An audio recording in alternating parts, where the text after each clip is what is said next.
राधे राधे, जय सिया राम दोस्तों। आज हम एक ऐसी कंपनी के बारे में बात करने वाले हैं जिसको 31 जुलाई 2023 को 30,000 करोड़ रुपए से ज्यादा का एक साथ ऑर्डर मिला और उसके बाद में उस कंपनी का जो स्टॉक है वह 20% के अपर सर्किट पे लॉक हो गया। लेकिन उसके बाद में वह धीरे धीरे फिसल के वापस है उसी लेवल पे आ गया जिस लेवल से उसने अपनी शुरुआत की थी। कंपनी का नाम है पावर मेक प्रोजेक्ट्स लिमिटेड। इस कंपनी की शुरुआत 1999 में हुई थी। इस कंपनी का बिजनेस क्या है? ये जो कंपनी है वो इंजीनियरिंग कंस्ट्रक्शन कंपनी है जो क्या प्रोवाइड करवाती है, इंटीग्रेटेड सर्विस प्रोवाइड करवाती है, erection, testing and commissioning of boilers, turbines and generators का। सिविल वर्क भी करती है और उनका मेंटेनेंस भी करती है। ये जो कंपनी है ये बहुत ही सुपर इंजीनियरिंग कंपनी है। ये जो काम करती है वह अल्ट्रा मेगा पावर प्रोजेक्ट्स करती है, super critical thermal power projects करती है, सब क्रिटिकल पावर प्रोजेक्ट्स हैं उनको ये कंपनी कंप्लीट करती है।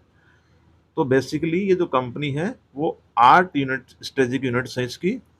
इस कंपनी की वो उस हिसाब से काम करती है। Industrial services, industrial construction, overseas business, electrical transmission and distribution, infrastructure construction, hydro power and water, manufacturing and heavy fabrication और आठवां है माइनिंग।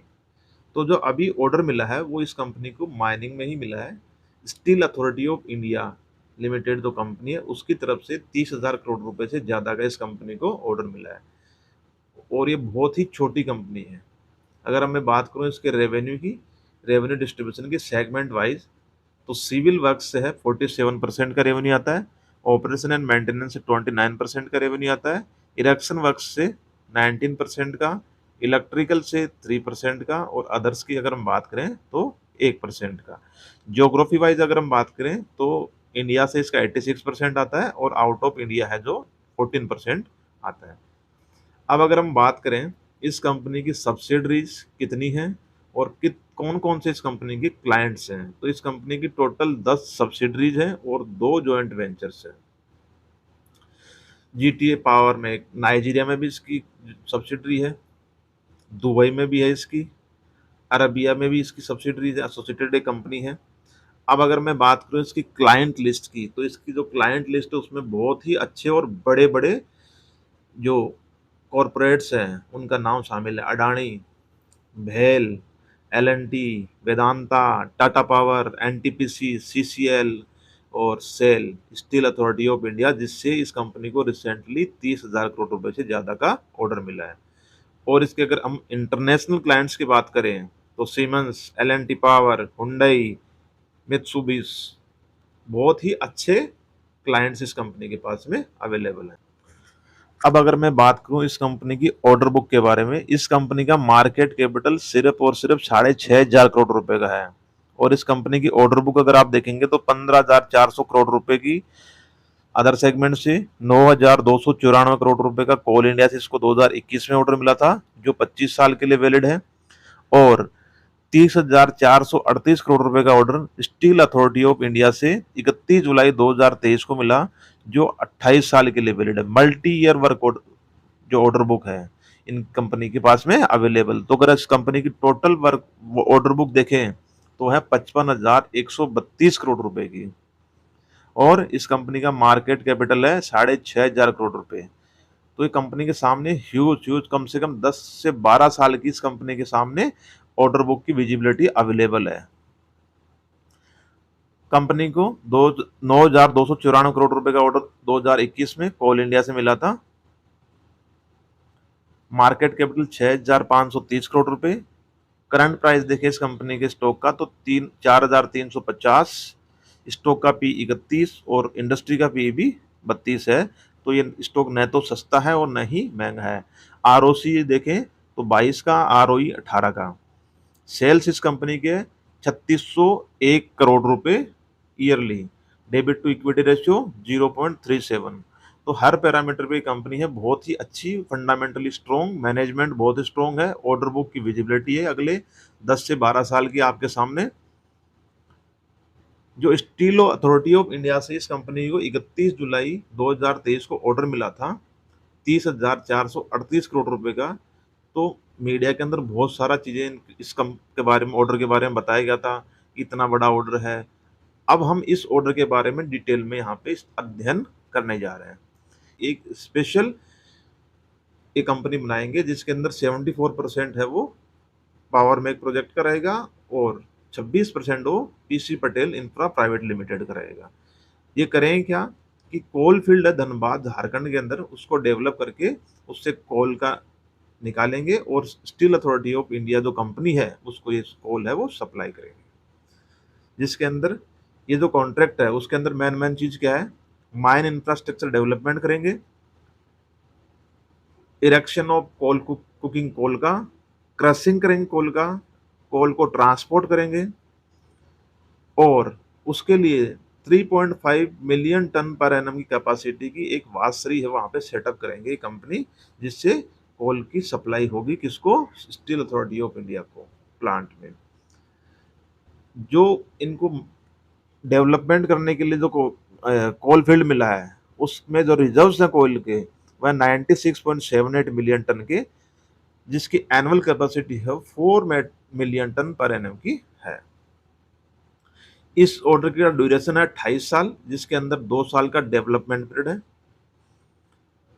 जो मैनेजमेंट की अगर हम कमेंट्री सुनते हैं तो अगर ये जो ऑर्डर मिला है इस कंपनी को 30,438 करोड़ रुपए का, अगर जब ये रेवेन्यू के अंदर कंट्रीब्यूशन करना शुरू हो जाएगा तो ये 1 साल के अंदर मैक्सिमम से मैक्सिमम अगर कंट्रीब्यूट करेगा तो 1200 करोड़ रुपए एनुअली करेगा। ये मैनेजमेंट का कहना है कि 1200 करोड़ रुपए 1 साल में ये ऑर्डर है कंपनी को कंट्रीब्यूट कर सकता है। 1200 करोड़ रुपए से ज्यादा इसका कंट्रीब्यूशन नहीं होगा, वो भी पीक टर्नओवर है। इससे कम हो सकता है, इससे ज्यादा का 1 साल के अंदर इस ऑर्डर की साइड से कंट्रीब्यूशन नहीं होगा, ये कंपनी का मैनेजमेंट बोल रहा है।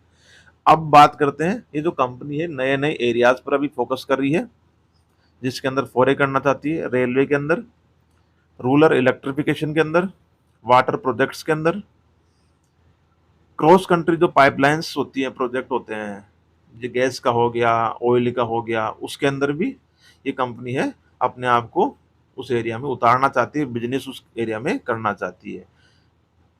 और अभी तक ये जो कंपनी थी पावर सेक्टर के अंदर ही अपना कारोबार कर रही थी, तो अभी कंपनी का मैनेजमेंट बोल रहा है कि हम पावर सेक्टर के बजाय अब नॉन पावर सेक्टर्स हैं वहां पर भी अभी ध्यान देंगे और अपने जो बिजनेस एरियाज हैं उसको बढ़ाएंगे। अब अगर हम बात करें इस कंपनी के प्रॉफिट एंड लॉस की, तो इस कंपनी के जो सेल्स हैं वो 2014 की अगर हम बात करें तो 2014 में 1200 करोड़ रुपए थे और वो कंटिन्यूसली बढ़ते बढ़ते 2019 में 2200, 2022 में 2700 और 2023 के अंदर 3600 करोड़ रुपए। तो इसका जो सेल्स है वो कंटिन्यूसली एवरेजली ग्रो कर रही है आराम से, इसमें कोई परेशानी नहीं है कंपनी को। और जो मार्जिन हैं वो भी 13% से लेके 11% अवेलेबल है और कंटिन्यू उसी के ऊपर ये कंपनी काम कर रही है। बीच में 2021 के अंदर 2% का इसका मार्जिन आया था, उस टाइम पे तो कोविड का पीरियड चल रहा था, उस टाइम पे तो सभी कंपनियों को प्रॉब्लम हुई थी। अब अगर हम बात करें इस कंपनी की नेट प्रॉफिट की, तो इस कंपनी का जो नेट प्रॉफिट है 2014 में 68 करोड़ था और अभी बढ़ के 207 करोड़ रुपए इस कंपनी का नेट प्रॉफिट है वो पहुंच गया है। तो ये कंपनी के लिए एक अच्छी चीज है कि कंपनी है वो लगातार अपना बिजनेस बढ़ाते जा रही है और उसी के हिसाब से ईपीएस इस कंपनी का वो भी इंक्रीज हो रहा है। अब अगर हम बात करें बैलेंस शीट की, तो शेयर्स कैपिटल है वो 2014 में 11 करोड़ रुपए थे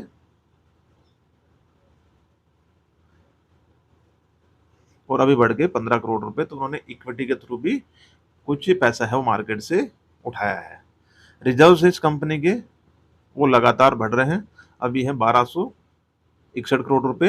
अगर रिजर्व्स कंपनी के बढ़ते हैं तो कंपनी के लिए अच्छी और पॉजिटिव चीज मानी जाती है। कंपनी के लिए कंपनी है जो बोरोविंग्स अपनी वो पिछले 2-3 साल में है वो कम कर रही है। यहाँ 523 करोड़ रुपए की बोरोविंग्स थी, वो धीरे धीरे 515 करोड़, फिर 531, फिर बढ़ गई, फिर 700 477 करोड़ रुपए की बोरोविंग्स अभी है मार्च 2023 में। तो ये अपनी जो लोन है उनको भी ये कंपनी कम कर रही है धीरे धीरे।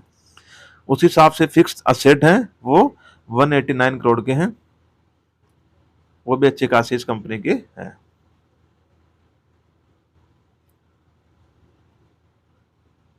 अगर हम बात करें इस कंपनी के ऑपरेशन से फ्री कैश फ्लो कितना जनरेट हो रहा है, तो देख सकते हैं आप 2020 के बाद में लगातार फ्री कैश फ्लो है वो ये कंपनी जनरेट करने में कामयाब हो पा रही है ऑपरेशन से। और 2023 की बात करें, मार्च 2023 की, तो 182 करोड़ रुपए का इस कंपनी ने ऑपरेशन से फ्री कैश फ्लो है वो जनरेट किया है। तो ये कंपनी के लिए एक अच्छी चीज है, पॉजिटिव चीज है। शेयर होल्डिंग पैटर्न की बात करें तो शेयर होल्डिंग पैटर्न से मार्च 2021 के अंदर प्रमोटर के पास 63.22% का था और वो अभी बढ़ के 64.12% हो गया। तो स्टेक है वो कंटिन्यूसली ऑन एवरेज 63-64 के आसपास में ही है। FIS है उनके पास 3.57, अभी रिसेंटली उन्होंने कम किया है क्योंकि इस स्टॉक का प्राइस है वो बहुत ही अच्छा, 1000 रुपए से भी नीचे का स्टॉक था, वो बढ़ के अभी 4000 5000 तक चला गया। तो जो लोअर लेवल पे जिसने बाई किया था वो धीरे धीरे अपना प्रॉफिट भी है वो बुक करता रहता है। DIS है इसमें अच्छी खासी होल्डिंग रख रहे हैं और वो कंटिन्यूसली है जो DIS है इसके अंदर अपना स्टेक है वो बढ़ा रहे हैं। सितंबर 2022 में 9.42 था, अभी बढ़ के 13.47% हो गया। तो ये कंपनी के लिए अच्छी चीज है। जो पब्लिक के लिए फ्लोटिंग शेयर्स हैं वो धीरे धीरे कम हो रहे हैं, जो बड़े प्लेयर हैं वो इस कंपनी के अंदर अपना स्टेक है वो बढ़ा रहे हैं। तो ये कंपनी के लिए एक अच्छी चीज और पॉजिटिव चीज है। अब अगर हम बात करें इस कंपनी की, हमने पूरी अध्ययन कर लिया, फंडामेंटल देख ली, बैलेंस शीट देख ली, क्या कंपनी क्या काम करती है वो देख लिया। अब हम बात करते हैं इसके फाइनल कंक्लूजन्स की। कंपनी का जो स्टॉक है अभी फेयरली वैल्यूड है, न तो ये ओवर वैल्यूड है और न ही अंडर वैल्यूड है। पिछले एक साल में इस कंपनी के स्टॉक ने कम से कम 4 से 5 गुना पैसा है वो अपने स्टेक होल्डर्स को, शेयर होल्डर्स को बना के दिया है। अगर किसी ने आदमी ने 10,000 रुपए लगा दिए तो उसने उसके पैसे इस कंपनी में 50,000 रुपए के आसपास आराम से बन गए पिछले एक साल के अंदर ही। कंपनी की जो ऑर्डर बुक है वह 55,132 करोड़ रुपए की है और अगर हम इस साल की सेल्स देखें तो 3600 करोड़ रुपए के हिसाब से, तो रफली 15 साल का रेवेन्यू विजिबिलिटी इस कंपनी के पास में है। तो हम 15 साल न लेके हम 10 साल, 10 से 12 साल, क्योंकि जिस हिसाब से इन्फ्लेशन बढ़ता रहेगा तो 3600 करोड़ रुपए की जो वैल्यू आज है वो आने वाले 5 साल 10 साल बाद में नहीं रहेगी। तो 10 साल की मोटा मोटी इस कंपनी के पास में रेवेन्यू की विजिबिलिटी अभी अवेलेबल है। तो ये कंपनी के लिए एक अच्छी चीज है जिसमें हम इन्वेस्टमेंट कर सकते हैं। कंपनी का मैनेजमेंट बहुत ही ऑप्टिमिस्टिक है, अग्रेसिव है ग्रोथ की तरफ। वो बोल रहे हैं कि हम अभी तक जो पावर क्षेत्र के अंदर कारोबार कर रहे थे, अभी नॉन पावर जो एरियाज हैं उनके अंदर भी अपना कारोबार बढ़ाएंगे। नए नए एरियाज में वो फोरे कर रहे हैं, बिजनेस अपॉर्चुनिटीज ढूंढ रहे हैं और वहाँ पे अच्छा खासा कारोबार वो कर भी रहे हैं, उनको अच्छे खासे ऑर्डर हैं वो मिल भी रहे हैं। इंडिया की इकोनॉमी अभी एक्सपेंशन मोड में और अगले 10 साल तक एक्सपेंशन मोड में रहेगी। तो ये कंपनी भी यहाँ से बहुत अच्छा खासा कुछ कर सकती है। कंपनी के जो क्लाइंट हैं वो बहुत ही स्ट्रॉन्ग प्लेयर हैं अपने फील्ड के अंदर। तो ऐसा भी नहीं है कि जो ऑर्डर मिल गया वो आगे दोबारा इस कंपनी को ऑर्डर उनसे मिलेगा नहीं, आगे ऑर्डर मिलते रहेंगे। ये भी एक कंपनी के लिए अच्छी चीज़ है। अभी कंपनी का जो बेस है बहुत ही छोटा है, 6,500 करोड़ रुपए की कंपनी है। तो यहाँ से बढ़ने की, ग्रोथ करने की जो अपॉर्चुनिटी है इस कंपनी के सामने बहुत बड़ी है। बहुत बड़ी कंपनी आने वाले टाइम पे बन सकती है। अगर मैंने आपको पहले ही बताया कि ये कंपनी का स्टॉक है वो न तो अंडर वैल्यूड है और न ही ओवर वैल्यूड है, फेयरली वैल्यूड है। तो अगर आपको इस कंपनी की स्टॉक में पैसा लगाना है तो आपको SIP मोड में धीरे धीरे पैसा लगाना पड़ेगा और आपको कम से कम 3 से 4 साल इस कंपनी में पैसा लगा के रखना पड़ेगा। तो जैसे जैसे कंपनी के ऑर्डर और बाकी क्षेत्र से मिलते रहेंगे, अभी जो बड़े ऑर्डर हैं इस कंपनी के 9,000 प्लस 30,000, लगभग 40,000 करोड़ रुपए के ऑर्डर हैं वो माइनिंग सेक्टर से हैं। तो बाकी सेक्टर से भी इस कंपनी को जैसे जैसे ऑर्डर मिलेंगे और जैसे जैसे ये अपना ऑर्डर से एग्जीक्यूट करेगी, रेवेन्यूज के इंक्रीज होंगे, तो वैसे वैसे कंपनी है आपको अच्छा खासा पैसा आने वाले टाइम पे कमा के दे सकती है। शॉर्ट टर्म में इस कंपनी से ज्यादा उम्मीद नहीं की जा सकती क्योंकि इस कंपनी का पिछले एक साल के अंदर स्टॉक है वह कम से कम 4 से 5 गुना ऑलरेडी हो गया। अगर लोअर लेवल से हम देखें तो 4 से 5 गुना एक साल के अंदर हो गया है। मैं उम्मीद करता हूँ ये वीडियो आपको अच्छा लगा होगा और आपके काम भी आएगा। धन्यवाद। राधे राधे। जय श्री राम।